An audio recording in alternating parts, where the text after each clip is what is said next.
Rumiñahui, son of the Inca Emperor Huayna Capac, was a fierce warrior and leader. His name, meaning stone eye in Quechua, reflected his stoicism and unwavering spirit.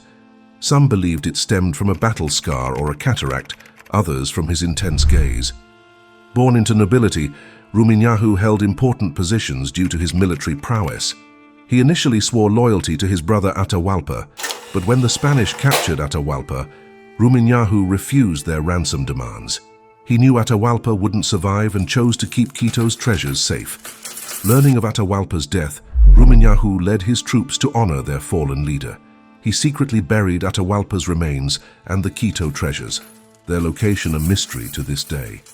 When Spanish conquistador Sebastián de Belalcázar arrived with his army, Rumiñahui met them at the strategic point of Tiags. Using the terrain cleverly, Rumiñahui nearly achieved victory. His warriors, familiar with Spanish tactics, held the upper hand. However, fate intervened. A sudden eruption of Mount Tungurahua, a sacred volcano, led Rumiñahui's troops to believe it was divine punishment. This unexpected event shattered their morale, turning potential victory into defeat. Rumiñahui and a few soldiers escaped, but the Spanish gained momentum. Despite skirmishes, Rumiñahui couldn't stop the Spanish advance and was eventually captured. Though his resistance ended, Rumiñahui's legacy lives on as a symbol of courage and defiance against the Spanish conquest.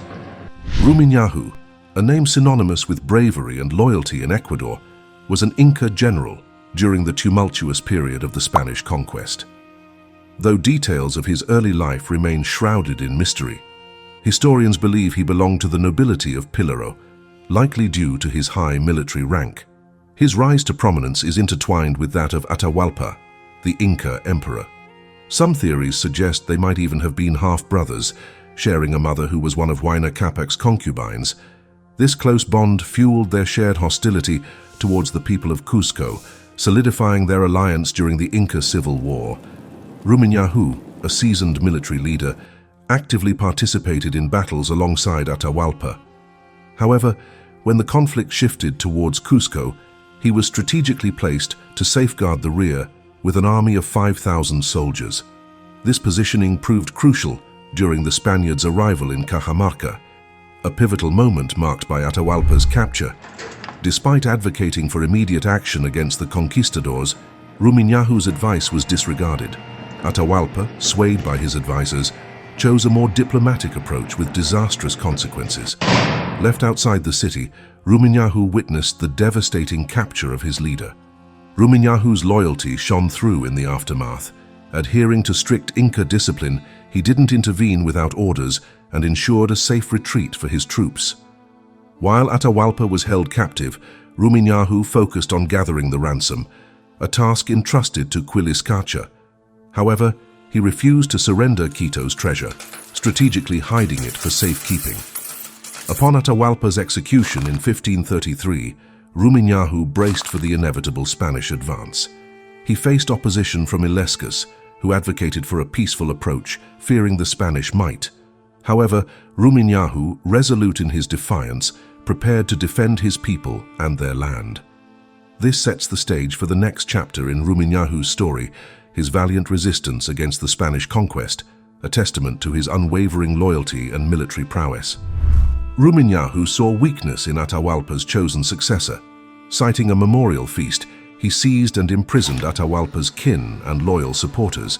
Before claiming leadership of Quito himself, Rumiñahui executed 𝙎ⴜ𝙗, branding him a traitor. 𝙎ⴜ𝙗's body was desecrated, his organs removed, and his skin used to create a macabre drum, a chilling symbol of defiance. Rumiñahui faced a formidable Spanish force. Initially, only Sebastián de Belalcázar, drawn by rumors of gold, led the conquest of Quito's northern territories. He was soon joined by Diego de Almagro, sent to rein him in. Pedro de Alvarado, the Mexican conqueror, later arrived, having endured a grueling march that decimated his ranks. Rumiñahui wasn't alone. He commanded armies led by 𝙎𝙬𝚻, 𝙎𝙬𝚻, Razo Razo, Pintag II, and others. Reinforcements were also expected from Quisquis, returning from Cusco. However, the indigenous forces lacked unity, operating independently, giving the Spanish a strategic advantage. The most crucial factor in the conflict was the ☍ tribe, bitter enemies of the Quito people. Hoping to exploit their oppressors' misfortune, they allied with the Spanish, unaware of the harsher rule that awaited them. The ☍ supplied provisions, transported Spanish baggage, and initiated battles, allowing the Spanish to intervene decisively. Despite this, the initial battles were brutal. Tiags, Ambato, Pancalo, and Latacunga witnessed fierce resistance from Quito forces. In single combat, Quiz killed 14 Spanish soldiers, forcing their retreat. Tragically, a heated dispute within his own ranks led to his demise before he could implement guerrilla warfare tactics. Several events stand out: the Andean alley battles, the possible reception of Atahualpa's corpse in 𝙎𝙬𝙬, indigenous defections to the Spanish, the symbolic display of the first fallen Spanish horses, and the Third Battle of Tiags. Here, outnumbered northern tribes, Pastos, Cayambis, Purujayes, Otavalos, Caranquis, fought valiantly against Belalcázar's forces, the ☍ and other Spanish allies. The Spanish suffered their first defeat, and as the indigenous siege tightened, they knelt, seeking Santiago's protection. Suddenly, a deep tremor shook the ground. The Tungurahua volcano erupted. Believing their god was enraged, Rumiñahui's army abandoned their positions, offering the Spanish a fortuitous victory. Rumiñahui, though defeated, remains a symbol of fierce resistance against Spanish conquest. His defiance and strategic thinking, despite the ultimate outcome, continue to inspire admiration. It is better to die immediately by their hands with their weapons and under their horses. At least we will be happy to have done our duty as honest and brave. These are expressions that the Spanish historian Antonio de Herrera put into Rumiñahui's mouth when he harangued his people, frightened by the eruption of Tungurahua, while they stopped Belalcázar's advance on Quito and its treasures. Before Quito fell, Rumiñahui burned it, hid the famous treasures of Atahualpa, and put to the sword 4,000 pillaging, Zambiza and Colaguazo indigenous people, who had received Belalcázar as their liberator.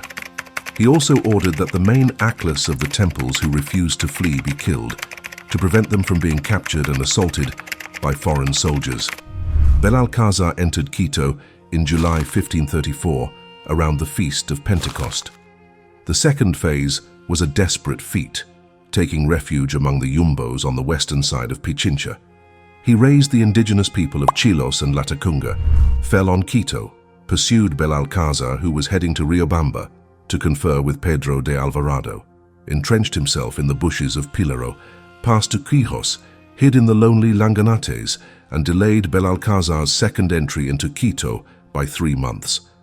Founded in the Spanish city in December 1534, Belalcázar made the final assault on Rumiñahui in the Pucará of Sigchos in Cotopaxi.